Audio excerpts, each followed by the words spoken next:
சரி, அடுத்தவங்களுக்கு வந்தால் அது தக்காளி சட்னி, நமக்கு வந்தால் ரத்தம் அப்படி நினைக்கவே கூடாது. இதான் வசனம் சொல்லுது, உன்னை நீ நேசிப்பது போல பிறரையும் நேசிக்கணும். மனுஷன் உனக்கு என்ன செய்ய வேண்டும் என்று நீ விரும்புகிறாயோ அதையே அவர்களுக்கு நீ செய்ய வேண்டும் அப்படின்ட்டு. நமக்கு யாராவது திட்டுனா பிடிக்குமா பிடிக்காது? நான் ஒரு கேள்வி கேட்குறேன். இப்போ நான் இருக்கிறேன், நீங்கள் தப்பு பண்ணிட்டீங்க, உங்களை திட்டுறேன், உங்களுக்கு பிடிக்கும்னு நினைக்கிறீங்களா? நீங்கள் சொல்லுங்கள் பாப்பா. தப்பு பண்ணிட்டீங்க, தப்பு பண்ணாதவங்க விட்டுருங்க. நான் உங்கள்கிட்ட கேள்வி கேட்குறேன், நீங்கள் தப்பு பண்ணிட்டீங்க, நான் உங்களை திட்டுறேன், ஒரு ஊழியக்காரனாக வந்து திட்டுறேன், என்னங்க இப்படி தப்பு பண்ணிட்டீங்கன்னு கேட்குறேன். நீங்கள் ஏற்றுப்பீங்கன்னு நினைக்கிறீங்களா? உங்களுக்கு கோபம் வராதுன்னு நினைக்கிறீங்களா? கோபம் வருத்தம் வராதுன்னு நினைக்கிறீங்களா? வரும். புரியுதுங்களா? தப்பே பண்ணினாலும் திட்டுனா வருந்தும் இருதயம். புரியுதுங்களா? அதான் சொல்கிறேன். தப்பு தானுங்க பண்ணினீங்க, தப்பு பண்ணது திட்டுனது ஒரு குத்தம்தான். மனசு அப்படி தான் காயப்படும்.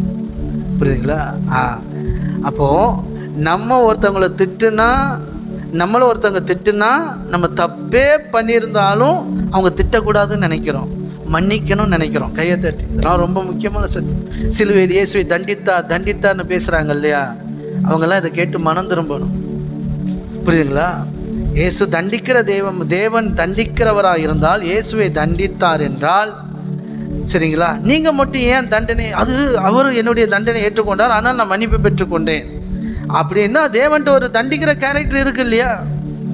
இருக்கா இல்லையா? இருக்கு. தேவனுக்கு தண்டிக்கிற கேரக்டர் இருக்குன்னு சொல்கிறதே தப்புன்றேன்னா அப்போ எப்படி அன்பானவர்? அன்புன்னா மன்னிக்கணும். இப்போது சிலுவையில் இயேசு கிறிஸ்துவை தண்டித்தார்னு வச்சுக்கோங்களேன், அவர் நம்மளை சொல்கிறாரு 70 முறை மன்னிக்கணுன்றார். கையை தட்டு. நீங்கள் கொடுத்து வச்ச ஆட்கள் தெரியுமா? இதில் இந்த சத்தியம் தெரியாது, புரியாது நிறைய பாஸ்டர்ஸுக்கு.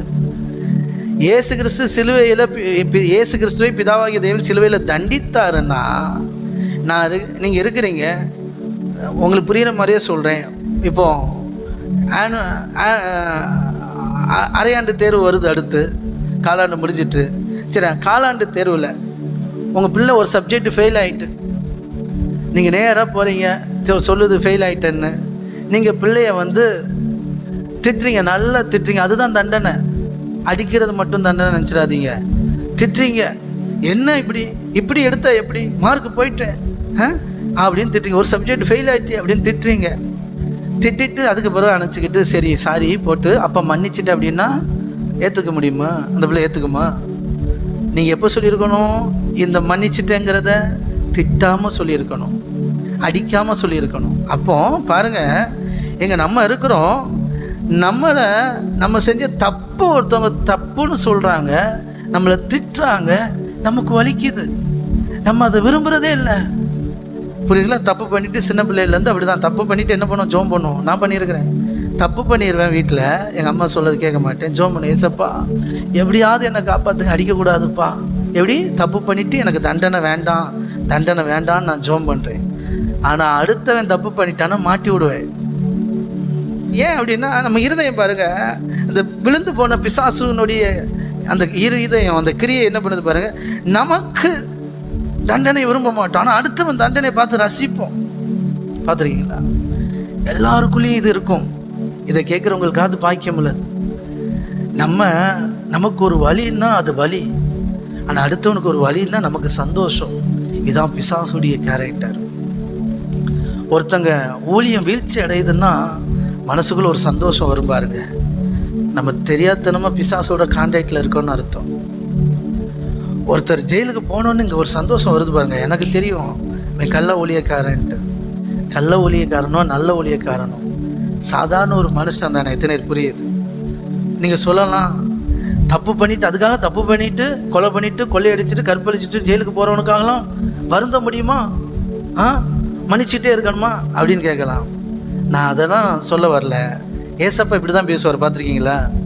ஏசப்பா ஒருத்தர் கேள்வி கேட்டேன்னா பதிலுக்கு இவர் ஒரு கேள்வி கேட்டுருவார். நீங்கள் இப்போ என்கிட்ட ஒரு கேள்வி கேட்டிங்கன்னா அப்போ நீங்கள் சொல்லுங்கள் பிரதர், கொலை பண்ணுறான், கொள்ளை அடிக்கிறான், பாலியல் வன்கொடுமை கொடூரமாக ரேப் பண்ணி கொன்று போட்டு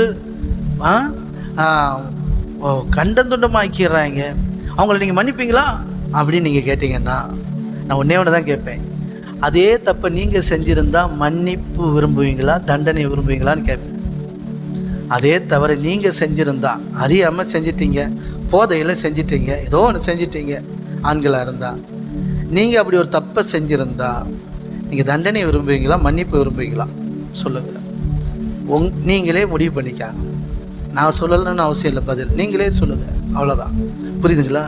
அதனால் தயவுசெய்து நம்மளை ஒருத்தர் திட்டுறதுக்கு நம்ம விரும்ப மாட்டோம். புரியுதுங்களா? சொல்லுங்கள். இடரல் வருவது அவசியம். யார் மூலமாக இடரல் வருதோ அவனுக்கு ஐயோ. உங்களால் மற்றவங்களுக்கு இடரல் வரக்கூடாது. யாராவது கஷ்டப்பட்டாங்கன்னா அவங்களுக்காக பரிதாபப்படுங்க, ஜோம் பண்ணுங்க.